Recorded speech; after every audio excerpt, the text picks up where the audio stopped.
Hyderabad gadget लागू झाल्यानंतरही काही सरकारी अधिकारी प्रमाणपत्र वितरणात दिरंगाई करत असल्याचा आरोप मराठा आंदोलक मनोज जरांगे पाटलांनी केला। ज्यामुळे मराठा समाजाला कुणबी प्रमाणपत्र मिळण्यास उशीर होतोय।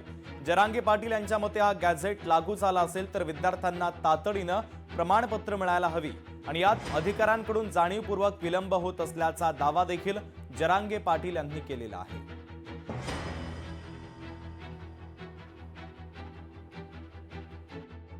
सरकार याला दिरंगाई करते आणि अधिकारी पण मराठवाड्यातले काही अधिकारी खूप दिरंगाई करायला लागले जमून घेतो।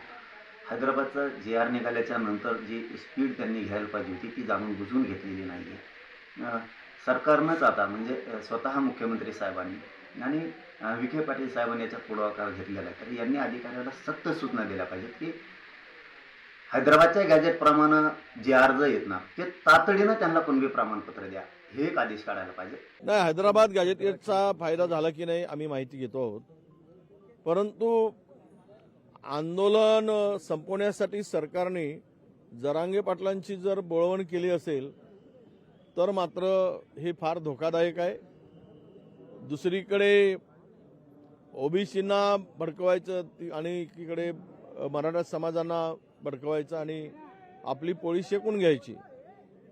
पण गॅजेटियरच्या संदर्भात सांगायचं झालं तर जो JR गव्हर्नमेंटनी काढला आहे त्यातून आता किती फायदा होतो त्यापेक्षा मराठवाड्यातील यापूर्वीच अनेकांनी ओबीसी प्रमाणपत्र मिळवलेलं आहे। ते तुम्हाला जिल्हा परिषदेच्या स्थानिक स्वराज्य संस्थेच्या निवडणुकानंतर महानगरपालिकेच्या निवडणुकानंतर दिसून येईल। लोकशाही मराठी ऐका, पहा, जागरूक रहा।